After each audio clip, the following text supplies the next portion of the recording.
अगला टॉपिक है हमारा the female reproductive system. The female reproductive system यानी कि बहुत बड़ी चीज़ है, तभी दा लगा हुआ है बेटा। देखो, the female reproductive system consist of pair of ovary, यानी एक पेयर ओवरी होती है, यानी कि 2 ओवरी होती हैं। अगर एक पेयर ओवरी का मतलब बेटा समझ में तो आ रहा होगा, यानी 2 ओवरी हैं। ये जो प्राइमरी सेक्स ऑर्गन है यानी गैमीट का फॉर्मेशन करते हैं, यानी कि ओवम का फॉर्मेशन करते हैं। Along with a pair of oviduct एक फेलोपियन ट्यूब होती है, यूट्रस सिंगल यूट्रस होता है, सर्विक्स और vagina and the external genital. जैसे ये कह रहे हैं, ये लो,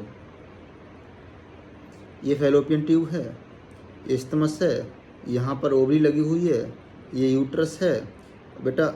जैसे सेम इधर होगा, ये यूट्रस है, ये आपका सर्विक्स हो गया, दिस इज द वेजाइना। यानी कि this is the fallopian tube एक pair, this is the ovary एक पेयर, सिंगल यूट्रस है बेटा, सिंगल ही यूट्रस है और सिंगल ही सर्विक्स है और single he vagina. This is the female reproductive system. This part of the system along with pair of mammary gland are integrated structurally and functionally support the process of ovulation। यानी mammary gland के सहारा लेकर ये हमें ovulation में मदद करती हैं। तो fertilisation, pregnancy, birth and child care में, फर्टिलाइजेशन में, pregnancy, birth and child care. यानी कि आप ये बताओ सर, मेमरी ग्लैंड का यूज क्यों है? आप जानते हो बेटे, एक हार्मोन होता है प्रोलैक्टिन। प्रोलैक्टिन हार्मोन की वजह से, हार्मोन का बैलेंस बने होने की वजह से ओवुलेशन होता है। Ovary are the primary female sex organ. Primary female sex organ मैं इसलिए कह रहा हूँ क्योंकि बेटा गैमीट का फॉर्मेशन करेंगे, इसलिए प्रोड्यूस द फीमेल गैमीट। और फीमेल गैमीट का नाम क्या है? Ovum. And several steroid hormone, जो भी सेक्स हार्मोन होते हैं, चाहे वो एंड्रोजन हो, चाहे टेस्टोस्टेरोन हो, चाहे वो एंड्रोजन हो, चाहे वो टेस्टोस्टेरोन हो, चाहे एस्ट्रोजन हो या प्रोजेस्टेरोन हो, सारे के सारे सेक्स हार्मोन स्टेरॉयड नेचर के होते हैं। अगर वो हार्मोन स्टेरॉयड नेचर का होगा तो उसके रिसेप्टर इंट्रासाइटोप्लाज्मिक रिसेप्टर होते हैं। Ovarian hormone, the ovary are located one of each side of the lower abdomen. हमारे यूट्रस जो होता है लोअर एब्डोमेन साइड है, पेल्विक कैविटी में लोअर एब्डोमेन की साइड मतलब प्रेजेंट होती हैं ovary. The pelvic wall and uterus by ligament. The pelvic wall support किससे होती है? यूट्रस बाय द लिगामेंट से सपोर्ट होता है। Each ovary covered by thin epithelium which enclose the ovarian stroma. हमारी जो ईच ओवरी है ना, थिन ओवरी, देखो बेटा कुछ लिगामेंट होते हैं जिससे ओवरी हमारी सपोर्ट करती है, इस लिगामेंट को ओवरियन लिगामेंट कहते हैं। और जो हमारा यूट्रस होता है वो कुछ चौड़े से लिगामेंट से सपोर्ट होता है, जिसे हम ब्रॉड लिगामेंट कहते हैं। आपकी एनसीईआरटी एक लाइन कह रही है, ये कह रही है चाहे वो ओवरी हो चाहे वो यूट्रस हो, सपोर्ट होता है लिगामेंट की तरह। Each ovary covered by thin epithelium which enclose the ovarian stroma. यानी कि इसके अंदर बेटा क्या होता है? ओवेरियन स्ट्रोमा होता है। The stroma is divided into 2 zone, A peripheral cortex and inner medulla. अगर मैं इस ओवरी को काट कर बाहर निकाल लूँ, बेटा ध्यान से देखता चल, जैसे ही मैंने ओवरी को काट के बाहर निकाला और ओवल शेप की बना दी, तो बेटा जो अंदर वाला जो पोर्शन है ये मेडुला है, और अंदर वाला पोर्शन मेडुला है, और इसके जो बाहर वाला रीजन है ये कॉर्टेक्स है। यानी कि इसके स्ट्रोमा को 2 पार्ट में बना दिया, एक तो अंदर वाला पोर्शन होगा जिसे मैं मेडुला कह रहा हूँ, और बाहर वाले पोर्शन को कॉर्टेक्स कह रहा हूँ। चूंकि ये ओवरी का पार्ट है इसलिए बाहर वाले स्ट्रक्चर को ओवेरियन कॉर्टेक्स और अंदर वाले पार्ट को हम ओवेरियन मेडुला के नाम से भी जाना। देखो स्ट्रक्चर, ये कोई फीमेल है, the diagrammatic section view the female pelvis हमें कैसे देखेगा? ये पीछे वाला पोर्शन है, बटक वाला रीजन है, ये आगे वाला रीजन। आप देखो सबसे पिछली साइड में ये तो हमारी कॉक्सियल वर्टिब्रा है, कॉकिक्स हैं। देखो ये आप ध्यान से देखना बेटा, ये हमारी क्या है? लार्ज इंटेस्टाइन, और लार्ज इंटेस्टाइन का ये ओपनिंग है बेटा, इसे हम एनस कह रहे हैं। इसके पीछे ये यूट्रस हॉरिजेंटल है, यूट्रस यानी कि सरफेस का हॉरिजेंटल है, और ये वेजाइना है, दिस इज द वेजाइना। अगर कोई लेडीज खड़ी हुई है यानी कि स्टैंडिंग पोजीशन में है तो उसकी वेजाइना बेटा हॉरिजेंटल होती है। This is the urinary bladder. क्या है यूरिनरी ब्लैडर? और ये आपको यूरिनरी ब्लैडर की ओपनिंग है, यूरेथ्रा है। देखो urethra, this is the these organ are female external genital organ, जिसमें लेबिया मेजोरा, लेबिया माइनोरा और वेजाइनल ओरिफिस है। ध्यान से देखना, ध्यान से देखना, वेरी ही। आप जैसे ही को फीमेल अगर स्टैंडिंग पोजीशन होगी तो जो फीमेल एक्सटर्नल जेनिटल ऑर्गन होते हैं उसके वर्टिकल पोजीशन में होते हैं, वर्टिकल पोजीशन। लेकिन जैसे ही आपकी वेजाइना को देखोगे तो वेजाइना इज हॉरिजॉन्टल पोजीशन। ऊपर वाला एरिया है जिसे प्यूबिक सिम्पाइसिस कहते हैं, जो कुशन पे एरिया होता है, ये यूरिनरी ब्लैडर है। आप ध्यान देखो, ये यूरिनरी ब्लैडर है ना, ऊपर इसके यूट्रस रखा हुआ है। यूरिनरी ब्लैडर के जस्ट ऊपर क्या है? यूट्रस है। इसलिए जो प्रेग्नेंट फीमेल होती है तो यहाँ पर जो इस यूट्रस में बेबी रहेगा, और ये बेबी क्या होता है बेटा, यूरिनरी ब्लैडर पर दबाव प्रेशर बना के रखता है। इसलिए प्रेग्नेंट फीमेल ज़्यादातर, जो प्रेग्नेंट फीमेल होती है उन्हें यूरिनेशन ज़्यादा आता है, यानी यूरिन आउटपुट ज़्यादा आता है। तो ओविडक्ट का दूसरा नाम फैलोपियन ट्यूब। कितनी होती हैं? 2 होती हैं। Single uterus and vagina constitute the female accessory duct. Female accessory duct का मतलब ये फर्टिलाइजेशन में हेल्प करती हैं, यानी कि ये फर्टिलाइजेशन में हेल्प करती हैं। ईच फैलोपियन ट्यूब 10 से 12 सेंटीमीटर लॉन्ग, यानी कि ईच फैलोपियन ट्यूब हमारी 10 से 12 सेंटीमीटर लॉन्ग होती है, ध्यान रखना। 10 से 12 सेंटीमीटर फैलोपियन ट्यूब भी होती है, और 10 से 12 सेंटीमीटर बेटा हमारे फूड पाइप की लेंथ होती है। और फूड पाइप का बेटा दूसरा नाम क्या होता है? ईसोफेगस, है ना। Extend from the periphery each ovary to the uterus. देखो ध्यान से देखना, अब देखो मैं आपको स्ट्रक्चर बना के दिखा दूँ क्या क्या होता है। ये फैलोपियन ट्यूब है।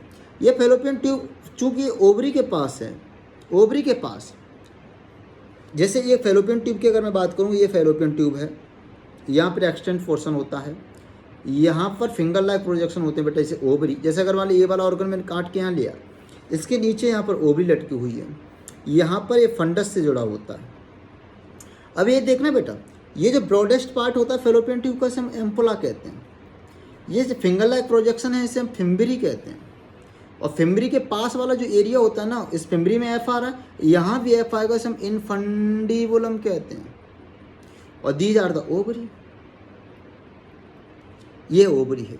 इसके जो फैलोपियन नेरो पार्ट होता है, जो प्रॉक्सिमल टू यूट्रस होता है, जिसे हम कहते हैं इस्तमस, इसे हम इस्तमस कहते हैं। ये एम्पुला है। अब जैसे ही ओवम यहाँ पर निकलेगा, जैसे मान लो ये ओवम, ये फिम्बरी है, और जैसे ही ओवम इसमें से टपक के आएगा नीचे की तरफ, ये फिम्बरी उसको पकड़ लेगी, और पकड़ते ही हमारे फैलोपियन ट्यूब में आके एम्पुला में रख लेगी। समझ में आ रहा है? I think you can understand very well. Store other, अगला चीज़ क्या है इसमें, अगला चीज़ क्या है, देखो ध्यान से। The part closer to the ovary is funnel shape infundibulum. कैसे याद रखूंगा? क्योंकि फिम्बरी होती है ना, फिम्बरी में एफ आता है, यहाँ infundibulum. The edges of the infundibulum process finger like projection is called fimbriae, यानी कि यहाँ फिंगर लाइक प्रोजेक्शन होती है, उसे हम फिम्बरी कहते हैं। Which help in collection of the ovum after ovulation. Fimbriae क्या करती है? जैसे ही ओवुलेशन हुआ, जैसे ही ओवम निकला, उसको कलेक्ट करती है, और कलेक्ट करके बेटे से हम क्या कहते हैं? Ovulation. The infundibulum leads to a wider part of the oviduct is called ampulla. Infundibulum होता है जो ओपन कहाँ होता है बेटा? बाइडर पर एम्पुला में। एम्पुला में ही फर्टिलाइजेशन होता है, ठीक है बेटा। The last part of the oviduct, last part of fallopian tube, जो यूट्रस से मिक्स हो रहा है, यूट्रस की बॉडी से मिक्स हो रहा है, ये वाला पोर्शन की बात कर रहे हैं, इसे हम इस्तमस कहते हैं। क्या कहते हैं इसको? इस्तमस है जो नैरो। अब कहीं से चुपकेगा तो नैरो तो हो ही जाएगा। Narrow limit join to the uterus, किससे जॉइंट होता है? यूट्रस से जॉइंट होता है। The uterus is single and it is also called womb. Uterus का बेटा दूसरा नाम वॉम होता है। और ये जैसे आपने नाशपाती खाई होगी ना बेटा, नाशपाती हमारी ऐसी होती है, ये ले दे। लेकिन यूट्रस क्या है? यूट्रस जस्ट अपोजिट द नाशपाती। ये ले, जब मैंने नाशपाती को उल्टा करके रख दिया, यानी कि पियर शेप, पियर, सिंगल पियर नहीं, इन्वर्टेड पियर शेप। यूट्रस का जो शेप होता है बेटा, इन्वर्टेड पियर शेप होता है। The shape of the uterus like is inverted pear, बोले तो अपोजिट नाशपाती। It is supported by ligament, supported by ligament. Uterus नीचे की तरफ है, और नीचे न्यूटन दादा की ग्रेविटी लग रही है, तो यूट्रस नीचे नहीं आ जाएगा, इसलिए इसको सपोर्ट करने के लिए यूट्राइन लिगामेंट होते हैं। Attach to the pelvic wall, the uterus open into the vagina through a narrow cervix. देखो बेटा ध्यान से देखना, ये जो है ना यूट्रस, ये यूट्रस वेजाइना में, ये वेजाइना है, ये यूट्रस है, ये खुलता है सर्विक्स के द्वारा। ये सर्विक्स का इनर गेट होता है, हम इन ओस कहते हैं, और इसको हम आउटर सर्विक्स कहते हैं। The cavity of the cervix is called cervical canal. ये कैनाल है ना, सर्विक्स और सर्विक्स को मिलाकर और हम वेजाइना को मिलाकर, दोनों को मिलाकर हम बर्थ कैनाल कहते हैं। कौन सी कैनाल कहते हैं बेटा? बर्थ कैनाल कहते हैं। विच अलॉन्ग विद वेजाइना, इनको वेजाइना को मिलाकर बर्थ कैनाल कहते हैं, क्योंकि जब बच्चे की डिलीवरी होती है, जब बच्चा बॉडी से बाहर आता है, तो इसी बर्थ कैनाल में से होकर आता है। The ball of the uterus has 3 layer of the tissue. देखो अब देखो, हम यूट्रस की लेयर की बात करेंगे। जैसे मान लो हमने इन्वर्टेड नाशपाती के आकार का यूट्रस बनाया, ये लो, ये हमारी वेजाइना है। अब इन्वर्टेड शेप देखना ध्यान से, मैंने क्या किया, मैंने आपको यूट्रस बनाया। आप देखोगे तो बाहर वाली लेयर होती है ना, जिसे हम पेरीमेट्रियम कहते हैं, बीच में मायोमेट्रियम होती है, अंदर वाली लेयर ग्लैंडुलर होती है जिसे हम एंडोमेट्रियम कहते हैं। यानी जो बाहर वाली लेयर है पेरीमेट्रियम, मेट्रियम क्या है, यूट्रस, बीच वाली लेयर मसल्स की बनी होती है तो मायोमेट्रियम, और अंदर वाली चूंकि ग्लैंडुलर होती है उसे हम एंडोमेट्रियम कहते हैं। These are the layer of uterus. ध्यान से देखो बेटा, यही हम बात कहना चाह रहे हैं। ये कह रहे हैं the wall of uterus is 3 layer of the tissue, the external thin membrane perimetrium. Peri बोले आप कैसे याद रखोगे, पापड़ की जैसी, पेरी पापड़ पतला होता है कि मोटा होता है, पतला होता है, पापड़ जैसी होती है पेरीमेट्रियम। मिडिल थिक लेयर और the smooth muscles myometrium. Smooth muscles यानी हमारे कंट्रोल में नहीं है, इसलिए लेबर पेन जब होता है तो ये मसल्स कॉन्ट्रैक्ट करती है हमारी मर्जी के बिना, कि बिना मर्जी के, विदाउट मर्जी के। हमारी मर्जी के बिना जब ये कॉन्ट्रैक्ट करती है, क्यों कॉन्ट्रैक्ट करती है, क्योंकि बच्चे की डिलीवरी होनी होती है। और बेटा ये हमारी मर्जी के बिना होती है तो इनवॉलंटरी मसल होती है, यानी स्मूथ मसल्स है।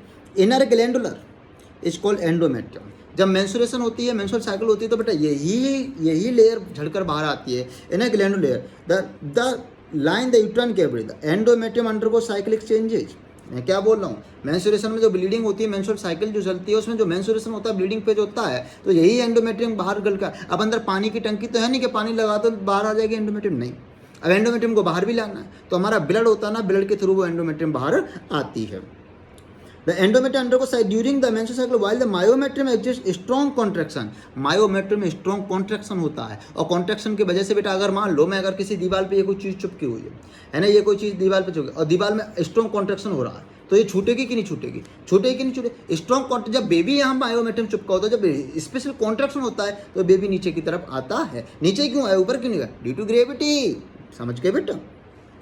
Still during the delivery of the baby, जब बेबी बाहर आना होता है, द फीमेल एक्सटर्नल जेनाइटल, यानी कि जो फीमेल के एक्सटर्नल जेनाइटल ऑर्गन होते हैं जो दिखते हैं। अब देखो एक्सटर्नल जेनाइटल ऑर्गन की बात अगर हुई है तो देखो फीमेल के एक्सटर्नल जेनाइटल ऑर्गन हम बना रहे हैं, ध्यान से देखना बेटा।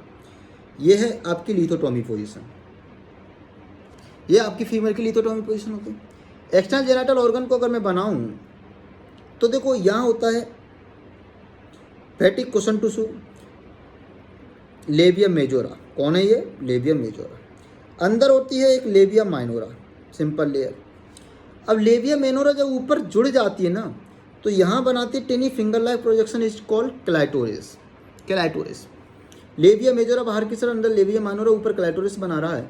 बीच में आप देखोगे ये हो यूरेथ्रल ओपनिंग, जहाँ पर कौन खुलता है बेटा, यूरिनरी ब्लैडर खुलता है। और आप यहाँ पर देखोगे नीचे देखोगे this is the vaginal opening, यहाँ पर वेजाइना की ओपनिंग होती है। इसके नीचे ध्यान से देखना बेटा, इसके नीचे होता है यहाँ पर एनल ओपनिंग।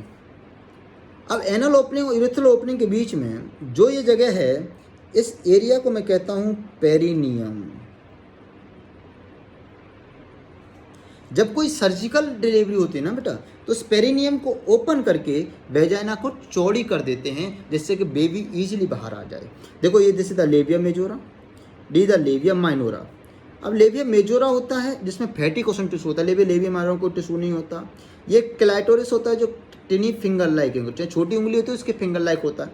ये आपका यूरेथ्रल ओपनिंग हो गई, और this is the vaginal opening हो गई। वेजाइनल ओपनिंग बेटा किसकी ओपनिंग है, यूट्रस की ओपनिंग है। और यूरेथ्रल ओपनिंग किसकी ओपनिंग है, जहाँ पर यूरिन आती है।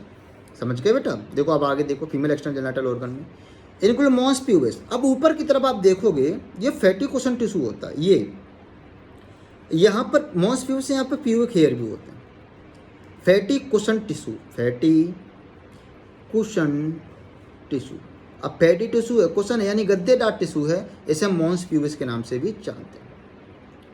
लेबिया majora outer wall, labia minora inner, hymen यानी वेजाइना की टेम्परेरी ओपनिंग होती है जिसे हम हाइमन कहते हैं, and clitoris, tiny finger. Mons pubis is the cushion of the fatty tissue, mons pubis cushion of fatty tissue. यहाँ पर फैटी टिश्यू ज़्यादा होते हैं तो कुशन हो गया, which extend down from the mons pubis and surrounded the vaginal opening. ये नीचे की तरफ आता है, वेजाइना को सराउंड करता है। लेबिया माइनोरा फैटी टिश्यू नहीं होता, are paired fold of the tissue under the labia majora. Labia majora के अंदर, ये लेबिया मेजोरा के अंदर पेयर टिश्यू होते हैं। लेबिया मेजोरा में तो फैटी टिश्यू होता है, इसे हम क्या कहते हैं, labia minora. Labia are pair of tissue under the labia. The opening of vagina is often covered partially by the membrane called hymen. देखो जैसे ही ये वेजाइना ओपनिंग, जैसे मान लो ये वेजाइना की ओपनिंग अगर जैसे ही मैं करूँगा तो इसमें क्या होता है बेटा, पार्शियली कवर हाइमन होता है। फुली कवर्ड क्यों नहीं है? फुली कवर्ड इसलिए नहीं है बेटा क्योंकि मेंस्ट्रुअल साइकिल का जो मेंस्ट्रुएशन होता है ना, ब्लड फ्लो होता है, वो बाहर आएगा इससे। This is the partial covered. Partial covered is called hymen. ये भी फीमेल एक्सटर्नल जेनिटल ऑर्गन में आता है। 5 हो गए, labia majora, mons pubis, labia minora, clitoris, vagina. The clitoris is a tiny finger-like structure which lies at the upper junction of two labia minora. ये ध्यान रखना क्वेश्चन है। Upper junction of two labia minora above the urethral opening. Urethra की opening के ऊपर the hymen of the uterus torn during the first coitus. ध्यान रखना बेटा, ये हाइमन क्या होता है ना बेटा, टॉर्न होता है, फट जाता है फर्स्ट क्वार्टर्स में। लेकिन कभी कभी हाइमन टॉर्न भी नहीं होता। कभी कभी हम साइकिलिंग करते हैं, राइडिंग करते हैं तो हाइमन टॉर्न हो जाता है। कभी कभी टेम्पोन इंसर्ट करते हैं हम ब्लीडिंग को रोकने के लिए, तब भी हाइमन टॉर्न हो जाता है। तो बेटा ये हाइमन ये रियलेबल साइन नहीं है, इस पर हम विश्वास नहीं करते कि हाइमन नहीं है तो उसने इंटरकोर्स किया ही होगा। हाइमन का होना या ना होना कोई रियलेबल इंडिकेटर नहीं है वर्जिनिटी का। What is virginity? जिस फीमेल ने कभी इंटरकोर्स को मतलब फील नहीं किया हो, इंटरकोर्स नहीं किया हो, this is called virgin. The hymen is often torn during the first intercourse, however it can also broken by sudden fall और जॉइंट। अचानक से गिर जाना, मान लो कोई ऐसी जगह पे गिरे जहाँ पर मतलब पेल्विक एरिया में चोट लग सकती है, वहाँ पर सडन गिरना। Insertion a vaginal tampon and menstruation की ब्लीडिंग को रोकने के लिए एक टेम्पोन को इंसर्ट कर दिया। Active participant in some sports like horseback riding. Horseback riding होती है तो आपको जानते हो ऊँट की पीठ कैसी होती है, हॉर्स बैक मतलब घोड़े की पीठ कैसी, तो वहाँ पर फ्रिक्शन से टॉर्न हो सकता है। साइकिलिंग रीडिंग कर in some women the hymen persists even after coitus. कुछ वोमेन ऐसी भी होती हैं जिनका हाइमन बड़ा ढीठ होता है, कोइटस करने के बाद भी नहीं टूटता। यानी कि ये रिलेबल इंडिकेटर नहीं है। The fact the presence of absence of hymen is not a reliable indicator of virginity of sexual experience. What is the virginity? ऐसी फीमेल जिसने कभी सेक्सुअल एक्सपीरियंस किया ही नहीं, दिस इज कॉल्ड वर्जिनिटी। अगला structure, अगला देखो बेटा, अब फंक्शनल मेमोरी ग्लैंड। ये मेमोरी ग्लैंड दिख रही है आपको, ये अब मेमोरी ग्लैंड की रीडिंग लगा लेते हैं। मेमोरी ग्लैंड में फॉर्मेशन किसको होता है बेटा? मिल्क का फॉर्मेशन होता है। अब functional mammary gland consist of female, the memory gland female मतलब मेमल्स का करेक्टर है। फंक्शनल मतलब जिसके अंदर मिल्क का फॉर्मेशन होता है फीमेल के अंदर होती है, और मेल के अंदर कैसे होती है? रूडिमेंट्री होती है। और paired structure breast that contain glandular tissue variable amount of fat. Fat ज़्यादा होता है, पेक्टोरल छाती के ऊपर पेक्टोरल्स मेजर मसल होती है, उससे सपोर्ट करते हैं। The glandular tissue of the each breast divided 15 से 20 मेमोरी लोब। बल्कि हमारे टेस्टिज के अंदर कितने लोब होते हैं? 250। यहाँ पर 15 से 20 मेमोरी लोब हैं। Contain cluster of cell is called alveoli. ये जो आपको क्लस्टर ऑफ सेल दिख रही है ना बेटा, ये एल्वोलाई है। एल्वोलाई हमारे दूसरी एल्वोलाई हमारे लंग्स में भी होती है, लेकिन यहाँ इनको हम एल्वोलाई कह रहे हैं, एल्वोलाई कह रहे हैं। आप MBBS वगैरह BMS वगैरह में देखोगे तो बेटे इसे SNI कहते हैं, ध्यान रखना। मैं the cells of alveoli secrete milk का फॉर्मेशन करते हैं by the help of the prolactin hormone which is stored in the cavity lumens of alveoli. The alveoli open into the mammary tubules और tubule each lobe is on a mammary duct. देखो ध्यान से देखना बेटा, alveoli में जो milk का formation हुआ ये आएगा ट्यूबुल्स में, ट्यूबुल से आएगा मेमोरी डक्ट में, मेमोरी डक्ट से बेटा ये आएगा लेक्टिफेरस डक्ट में, और लेक्टिफेरस डक्ट से आएगा बेटा एम्पुला में, और एम्पुला से बेटा आ जाएगा निप्पल में। अब देखो हर एक आपने बता कितने लोब होते हैं? 15 से 20 लोब होते हैं। तो 15 से 20 लोब, हर एक लोब का एक डक्ट होगी ना, तो कितने लेक्टिफेरस डक्ट हो? 15 से 20 लेक्टिफेरस डक्ट होंगे। Several mammary duct join to form wider mammary ampulla which is connected to the lactiferous duct through which milk is sucked out. अब क्या होता है? This is the sucking reflex. ये बेटा sucking reflex है। जैसे ही बच्चा इसको सक करता है, रिफ्लेक्स हमारे ब्रेन में जाते हैं, हमारे क्या मदर के ब्रेन में जाते हैं, और मदर के ब्रेन में जाने के बाद एक हार्मोन निकलने लगता है ऑक्सीटोसिन पोस्टीरियर पिट्यूटरी से। ये क्या करता है बेटा? ये कॉन्ट्रैक्शन करवाता है। जो मिल्क फॉर्मेशन हुआ है, कॉन्ट्रैक्शन होते होते मिल्क बाहर आ जाता है। This is the lactiferous gland. अगली बेटा इंपॉर्टेंट चीज़ है गैमेटोजेनेसिस, फॉर्मेशन ऑफ गैमीट, चाहे वो मेल गैमीट हो या चाहे फीमेल गैमीट हो। मेल गैमीट को हम स्पर्म कहते हैं, फीमेल गैमीट को ओवम कहते हैं। इसके फॉर्मेशन को हम गैमेटोजेनेसिस कहते हैं। क्या होती है इसकी चर्चा हम कल करेंगे। मिलते हैं बेटा कल इसी चैनल पर इसी समय। Thank you so much.